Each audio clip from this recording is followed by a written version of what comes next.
Israeli forces have entered the Jenin refugee camp with gunshots reported amidst clashes with armed Palestinians. This marks the first entry into Jenin since the start of major home and garden operation in July. The operation, unplanned till recently due to specific intelligence, aims at targeted arrests rather than a widespread sweep.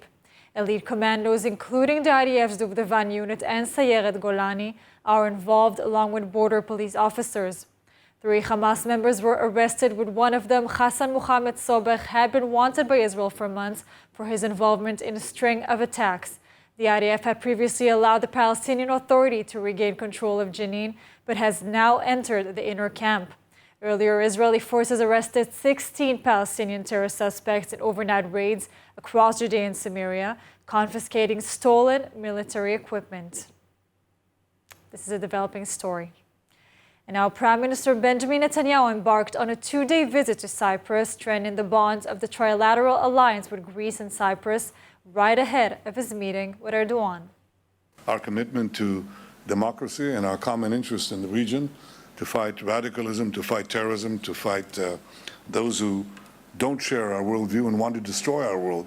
The combination of these things has made this association, this partnership, real, and it becomes stronger with each passing year. Prime Minister Benjamin Netanyahu held a meeting with Cyprus President Nikos Christodoulidis as part of his 2-day visit to the neighboring island nation. This visit marks his first international trip in nearly 6 months and kicks off a series of planned trips to New York, the Czech Republic, Turkey, Morocco, and China. Netanyahu's visit to Cyprus signals a significant strengthening of ties between Israel, Cyprus, and Greece, showcasing the vitality of their trilateral alliance. This visit comes at a crucial juncture as Israel seeks to mend strained relations with Turkey. During his visit, Netanyahu highlighted the achievements of the alliance, emphasizing advancements in economic cooperation, tourism, and security collaborations. Notably, energy, particularly the development of natural gas resources in the region, took center stage in discussions. Israel and Cyprus are in talks regarding an electrical link that will interconnect Cyprus with both Greece and the broader Europe, and potentially extend from Cyprus to Israel and even to Eastern nations. The Israel-Greece-Cyprus partnership gained momentum amid strained relations between Israel and Turkey, partly due to historical tensions between ethnic Greeks and Turks. In the meeting, Netanyahu suggested an option that Israel, Cyprus, and Greece would purchase a supertanker plane to be used by the 3 countries for firefighting, and continued thanking the president of Cyprus for thwarting terrorist attacks against Israeli targets on the island. Experience the power of truth with ILTV News. If you're looking for quality content and captivating visuals, join our news community and become an integral part of our team as we embark on a mission to unveil the real Israel, dismantling the web of lies and misinformation that surround reporting on Israel. By subscribing to ILTV News, you will not only have access to the latest updates, but you will also amplify our message, creating a ripple effect that carries the truth far and wide. Subscribe today and help reshape the narrative. Available on the web, Android, and Apple. And joining us now with more is former Israeli diplomat to the United States, Johann Ettinger. Johann, so Prime Minister Netanyahu is traveling now. What can you say about the timing of his visit, and also what was the purpose of the meeting in Cyprus? We're hearing energy, gas, other fields of cooperation.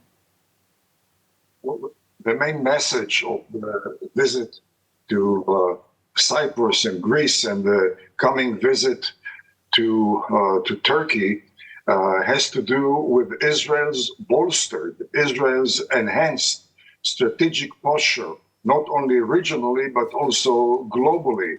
The fact that Greece and Cyprus seek wider strategic cooperation with Israel, not only as far as natural gas energy, but also as far as counter-terrorism, intelligence, and high-tech in general, sends a very clear message to the region beyond the eastern flank of the Mediterranean. This is being watched by Turkey, which again seeks closer ties with Israel, although Turkey is one of the top supporters of Hamas, although Turkey is currently ruled by Erdogan, who does harbor anti-Israel sentiments, but cannot ignore Israel's significant regional and global role, commercial and strategic military role. And it's also being watched by Saudi Arabia. Saudi Arabia, which has always accepted or recognized Israel's contribution to its own goals militarily and technologically, is positively impressed by the fact that Greece and Cyprus, along with Turkey, do also seek closer association with Israel. United Arab Emirates is watching it, and it also impacts Washington, irrespective of the pretty negative attitude by the White House and the State Department. The Hellenic or the Greek Cyprus caucus on Capitol Hill is very significant. Some 130 members of the House of Representatives, 130 out of 435 members, are also included in the Hellenic caucus. The chairman of the Senate Foreign Relations, Senator Robert Menendez, is a member of the Hellenic caucus. A very prominent member of the House Foreign Affairs Committee, Brad Sherman, a very pro-Israel legislator, is a member of the Hellenic caucus. And all that, in my mind, reflects the real stature of Israel. And while the headlines focus on the judiciary reform or judiciary revolution or judiciary controversy, the real facts on the ground have very, very different view of Israel, much more positive view of Israel. Yoram, we'll keep following from close by. Thank you so much for joining us today. Thank you. After one cancelled meeting, Foreign Minister Eli Cohen takes his first visit to the Abraham Accords country, Bahrain, in a historical visit. And ILTV's Devo Klein has the story. Israeli Foreign Minister Eli Cohen has just landed in Bahrain, and after what seemed to be a complicated meeting to set up, Minister Cohen takes his first visit since taking up his post to one of the countries of the Abraham Accords. In this diplomatic visit, Cohen is set to lead a political and commercial delegation to promote trade, investment, and cooperation between Israel and Bahrain. Additionally, Cohen is set to inaugurate the permanent home of the Israeli embassy in Manama. This visit comes just after the cancellation of an original visit in August, when Bahrain officials protested the visit of Israeli National Security Minister Itamar Ben-Gvir to the Temple Mount in Jerusalem. In addition to political officials, the objection to the Abraham Accords and the impending Israel-Saudi normalization comes from the Bahrain people and is voiced strongly online. Despite the country enjoying the social and economic relationship with Israel, including multiple arms sales and an improvement in their treatment of press, the people of Bahrain have a different story to tell. Cohen's visit is set to be the first of many, as the positive progression in peace between Israel and Bahrain continues, offering new deals and new opportunities, and now, for Israelis living or visiting in Bahrain, a brand new Israeli embassy in the heart of the Muslim country.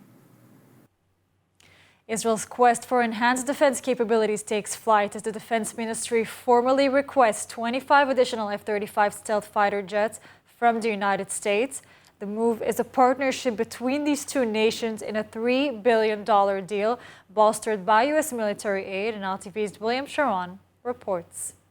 Israel's defense ministry has officially requested an additional 25 F-35 stealth fighter jets from the United States, according to an announcement made by the ministry on Sunday. The submission of the formal request marks the initial step towards a formalization of a contract, a move that holds a strategic importance for Israel's defense. The decision to procure these advanced fighter jets was made in July, following a recommendation by Israeli Defense Force Chief of Staff Herzi Halevi. The delivery of these cutting-edge aircraft is set to start in 2027 at a rate of 3 planes per year. Upon completion of this deal, Israel will bolster its air defense with a total of 75 advanced F-35 jets, organized into 3 squadrons. The procurement is estimated to cost approximately $3 billion and will be financially supported through the U.S. military aid. This initiative builds upon a 2016 agreement between Israel and the United States, entailing a 10-year, $38 billion memorandum of understanding for military assistance. The assistance primarily flows through the U.S. Foreign Military Financing Program and jointly financed projects such as Missile Defense System. Israel has already acquired 36 F-35s out of the 50 originally ordered, with the full complement expected to be in service by 2024. These F-35s are renowned for their stealth technology, which reduces their radar cross-section, making them exponentially challenging for an enemy radar systems to detect. The Israeli Air Force deployed the F-35s in combat in 2018, marking a significant advancement in its military capabilities.